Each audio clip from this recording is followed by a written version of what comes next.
Are you seeing it?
Okay, Darian, we got 15 people. Hi, welcome to Songbird Ocarina. You have arrived. Thank you for your patience and welcome. I guess if you've made it here, you're probably curious, where do ocarinas come from? Because I assume if you're here now, you're already into ocarinas, you've heard about them from The Legend of Zelda, you've beaten Goma, you've beaten Ganon, and now you're here to find out, what is this ocarina magic thing that you've been hearing about? Where are they born? So that's here. This is Songbird Ocarina. We are in downtown Los Angeles, and we have been making ocarinas here since 2006. And before that, making ocarinas in Santa Barbara, California. And before that, making them just on my little backpack, traveling around the world, in Europe and in Asia and in the Middle East, and also in Colorado and Hawaii and pretty much all over the Southwest, Arizona, New Mexico. But we love Los Angeles. It's really lovely here. There's wonderful people and beautiful weather. So here we are. As you can see, it's quite a magical place. We decided that ocarinas, we want to be in a place that feels very mystical and magical, and so we've surrounded ourselves with artwork that is inspiring to us and gives you a feeling of being in the forest.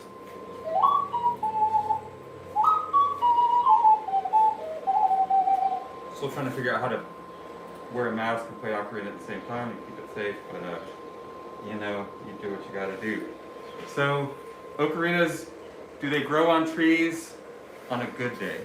But this is a special tree, this ocarina tree, and trees do actually grow on this tree. I'm going to give you a tour of our workshop, and you can see some of our tools and some of the elves. Here's an ocarina elf here. This is Eric. Eric is actually the elven bagpiper. And tell us a little bit about yourself, Eric. How did you get into ocarinas, and how did you land here at Songbird Ocarina? So myself, like most Americans, I first learned ocarina from Legend of Zelda, and I've always been interested in eccentric and unusual musical instruments, explored a lot, and I always had a thought of picking up ocarina someday, but honestly I didn't want to invest the time and money in picking up yet another instrument. But one day in the streets of LA, outside of MacArthur Park by the Metro, I saw this street vendor selling a cheap plastic garbage ocarina for $5, and I thought, why not, it's $5. So I picked it up, figured it out, And from there, I started just researching a little bit more. I ended up encountering Songbird Ocarina at Anime Expo later that year. I began volunteering at the booth eventually, and really just getting engaged with all of the innovation here. I remember when the Synesthesia Ocarina of Light was first released, I was like camping out at the Starbucks around the corner, ready to purchase it as soon as the pre-order came out. And I got one of the few available, and I came over and like, hey, I just bought this online. So I've been a very enthusiastic customer. I'm still a customer. I still can't stop buying them even though I work here. I think I have about over 100 now. I stopped counting. And I'm still going. Now, if I remember correctly, the way that we became introduced to Eric was that he kept winning our contests. So every once in a while we do a contest where you create a video of yourself playing the ocarina, and he was so good that he kept winning and winning and winning. So I think, how many ocarinas did you win before you ever bought one from us? I don't even remember. I mean, the first one, when I first came here as a customer, the first ocarina I bought, previously to have even participated in the contest, was the Songbird Triple. Oh, I nice. came in here, I just thought I wanted like a bass ocarina or a double to extend my range. But I saw the harmonic capabilities of the triple ocarina, and that's what really got me to see like how versatile and how much you can really do with an ocarina. That's such a tease. I think we need to hear this harmonic potential of the triple ocarina. But we'll do that when we come back. Let's go get a tour of the workshop. When we come back, we want to hear that triple ocarina from you. It's really special. So, I love art, and I have too much art and to keep at my house, so I bring it here. And the purpose of the art here is to inspire us every time we walk in through here. We're seeing some beautiful pieces of art. A lot of it's original pieces, or some of them are prints. Some of them are from photographs. Some of them are from whimsical dreams. That's a whimsical dream. And different friends here that made some of the different art pieces. So we like to be inspired by art. Even the bathroom is full of art, as you can see. So we don't have too much inspiration. So check, this is something fun on the store. Watch this.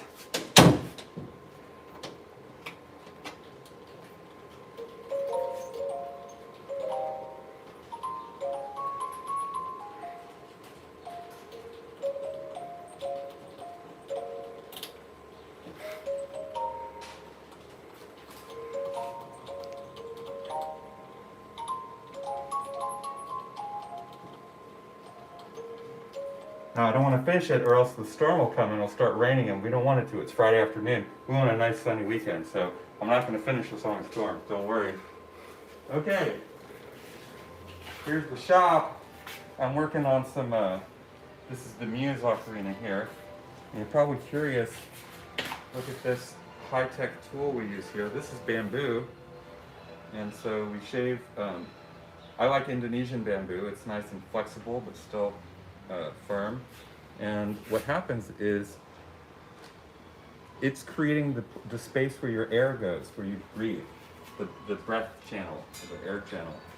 And so based on the thickness and the width and the length of that air channel, what's happening is that air is going through this passageway, and it's splitting on this lip over here. And that lip splits the air and turns it into a vortex. And some of the air is spinning out, and some of the air is spinning in. And based on the shape of that lip and how it splits that air, gives you the quality, the tonality of your tone. And so one of our things that we've been playing with is how to work that edge so that sometimes you want to get a crisp sound, sometimes you want to get more of a warmer, more blunt sound. And so you can play with the shape. And we use water and various sponges and tools to affect that shape. So they start out looking this kind of gray color. The water content makes it kind of darkish gray, and the water makes it flexible. So ceramic is cool because it's all the elements: earth, water, fire, and air. And it starts out with water, gives flexibility to the earth, and then the fire gives strength as it burns out the water, and then your air is what makes it sing. It makes the music. So here we go around the shop. Who are these guys? Oh no! Who do we have here? Who? Asa. Asa Spades. That's me! Hey! Hey. So Asa has been helping out in a variety of different capacities for the past couple of years. And lately he just joined our team on our iPhone development app. So Ocarina Hero. Ocarina Hero, we've turned the iPhone into the ultimate wind instrument and sampled 30 different instruments using the Ocarina fingering. And Asa has taken on the task of programming and game development. So we're gamifying the Ocarina, making it like an Ocarina Hero, like Guitar Hero style. So that's coming soon, hopefully by September. So Asa, That's me! tell us how you first encountered Ocarina and how you first encountered Songbird Ocarina. I would love to. I'll make it a short story, but Okay, it's a perfect. long story, but I'll make it into a short story. Well, when I was just a lad, very young lad, there was a story that really impacted my soul.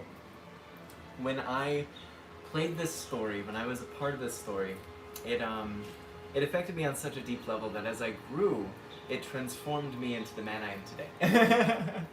It was a story of a young boy who always overslept, who lived in the forest with other children, but was not quite like them, but was accepted by them. And one day, when a force of tyrannical power came to the land of Hyrule, he was called to come and meet that force with courage. He was asked to seek out the spirit of wisdom, and together they would bring balance back to the land. And as he was departing from the forest, there was a gift that was given to him by his greatest friend, and it was an ocarina flute. God, this sounds really familiar. Have you ever heard this story? And with that flute, with the magic of peace and the magic of this ancient instrument, he found a way to bring balance back to the land of Hyrule. And so when I was growing up, when I got a little bit older, I decided that I wanted to play this music, and it was actually my mother that knew I wanted to play this music. And we reached out to Songbird Ocarina, and we got my first ocarina when I was a teenager, maybe 15, 16 or so. And well, the rest is history, honestly. It's been a joy. I remember a very beautiful story. I'm full of stories, so stop me if you can.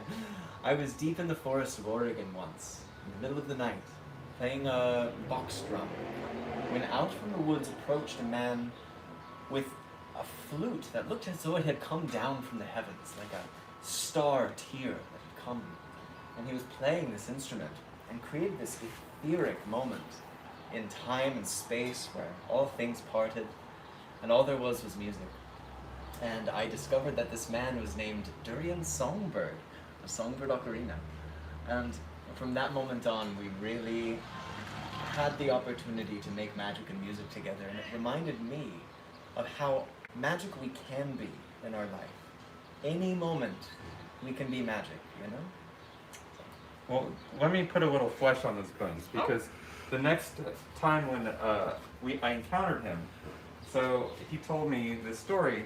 So we're at a music dance party at Union Station, which is a train station in Los Angeles, and they had a band playing there.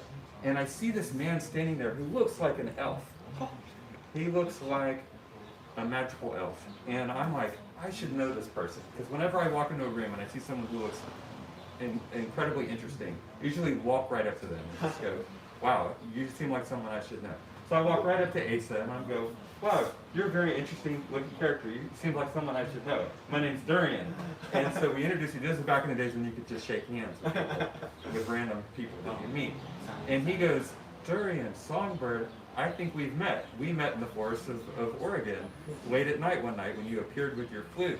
And that's funny because, says Asa, that's what I do. I used to leap out of the forest and surprise people with my ocarina. And everyone knew me as the ocarina guy around here until you showed up. And now you're the ocarina guy. What the heck? So I'd be honored to know you. So, and I feel like we already do know each other. And that was the beginning of a long and very, it's been a very fruitful relationship. Yes. And so and we're just getting started. We've probably engaged in about 10 different projects. I know. We've built a beautiful tree Oh, yes. that is like a deku tree. A Great deku story. tree. The music. And we've done I don't know we've how done to- shows together, and we sold ocarinas at a promenade in Santa Monica. A lot of different projects, and in each Spread my few wings. months, spread your wings. We discover a new project. I So love it. great. So let's keep going. Thank you, Thank Asa. you. Woo! There's some ocarinas still getting the final details done on that.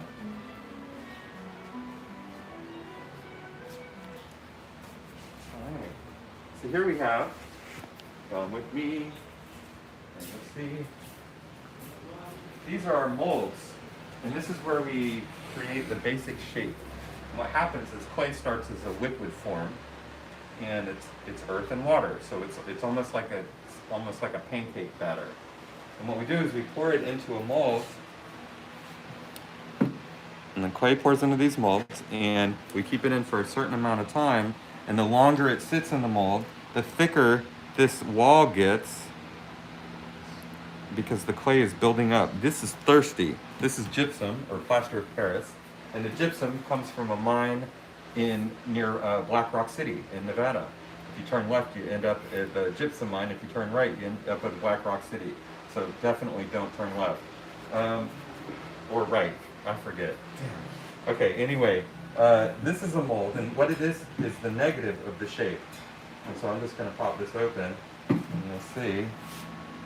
Da da da da.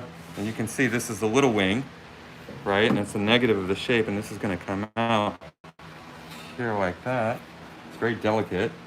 And this is a hollow form. It's gotta be hollow because that's what's gonna make the music. If it was solid, it would just be a rock. It'd be just a rock. All right, I was trying to make that funny, but it didn't work. All right, so anyway, there's a mold for each individual piece. When they come out of the molds, then we store them. These are from the restaurant industry. This is how you keep food fresh, but we use it to keep our ocarinas fresh. Here we go. You can see this is some synesthesia ocarinas wanting to come into fruition, and they got to stay moist until we can join them together. And here's some Ocarina of Times, just in time. So we keep them soft, and as we're doing different stages, and each stage has an ideal stage of dryness. Okay, because if it's too wet, it's like working with carving mashed potatoes. It's not going to work very nice. If it's too dry, it's going to crack and snap off. So we're always looking for that ideal stage of dryness or moistness. Because it's the moistness that gives it its wetness. Right, that's a Zoolander reference. All right, so here I have my, these are my circuits for the synesthesia, which is the light up. This is our magical board. We worked with digital pheromones to develop this board, and it is whee! Did it light up? Whee! Yeah. So each frequency has its own color, and it lights up this LED. These charge wirelessly on our charging base, and so these are the boards that I'm soldering them here. And so what happens is you get a frequency for every color, or a color for every frequency. Swatch that, reverse it, there it is. So these are another ones that are gonna have the synesthesia crystal in them, but they're rocks and with crystals, and the crystal lights up. Very excited about these. It definitely lends another dimension of magic to the experience of playing the ocarina. Here's where they're drying, and so here's what they look like when they're dry. And,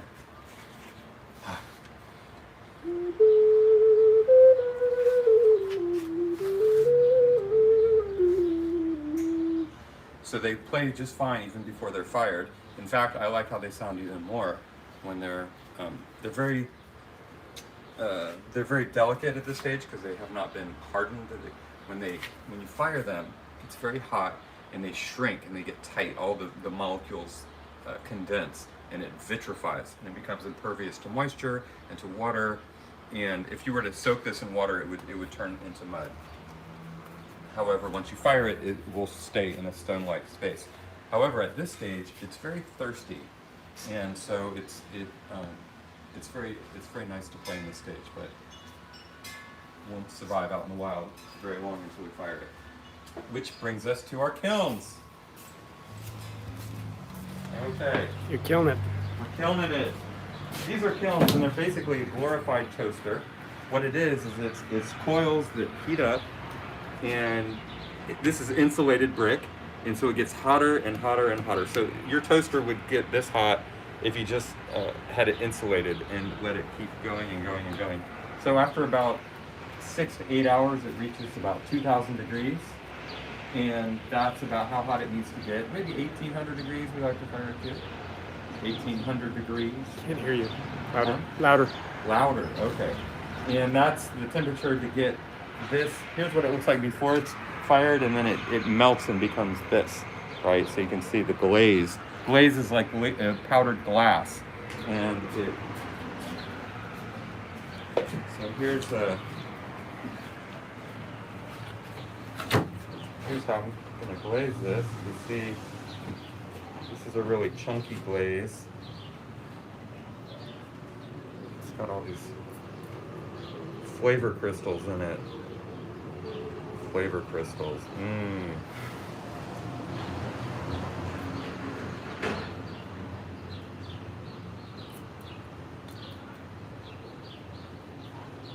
So I like this work area because it's outside and I can hear the birds. Do you hear the birds? You know, the birds, they think I'm cheap. Because they just keep saying that all day long. Cheap, cheap, cheap, but I'm not. Not cheap. Damn birds. Alright. Anyway, so that's us glazing these pieces. So fun. And I tell you, every day it's exciting to open the kiln and see how last night's pieces come out. Because every day I try a new experiment of, what if we mix this glaze and then this glaze? What's going to happen? And generally on Fridays, like today, we do our limited edition, unique, one-of-a-kind glaze experiments, and we put those out there. And if we get one we like I'll show you, here's one. Here's one of our weird glaze experiments. That's really weird. It's really weird. Fortunately, there's a market for weird. And you've cornered it. You guys, we haven't cornered it, but we're messing with it. Come back to the inside. Alright, let's see. Let's go back up front. Let's see if Eric is ready. Wow, that's interesting. Meta. Eric, you got your triple ocarina? I got it. Okay, first, let me tell you, are you guys familiar with the Dark Crystal? The Dark Crystal came out when I was a kid, the first one. I don't know if you've seen the new one on Netflix. It's so good. Well, the original one was good too, all done with Muppets, and in it, there was, Jen was playing, was it Jen or was it someone in the little boat was playing a double ocarina, but a double flute. And it was probably, more than anything, the seminal inspiration for me to get into it. Like, when I first heard an ocarina, I was like, that sounds like the Dark Crystal. So the Dark Crystal was my Zelda, because the Zelda came along when I was growing up. But when I was a kid, we had our own, like, Zelda, and that was the Dark Crystal. I just made that association. Pretty darn cool. So listen to this one.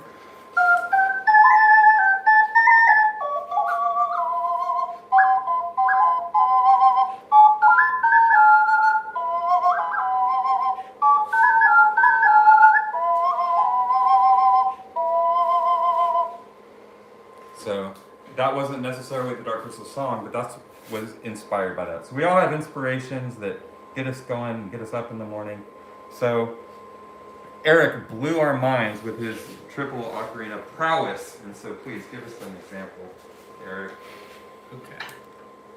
So yeah, just want to say too, thank you to Linktober for putting this event together. And we're gonna have some Zelda music. I'll play the shop thing.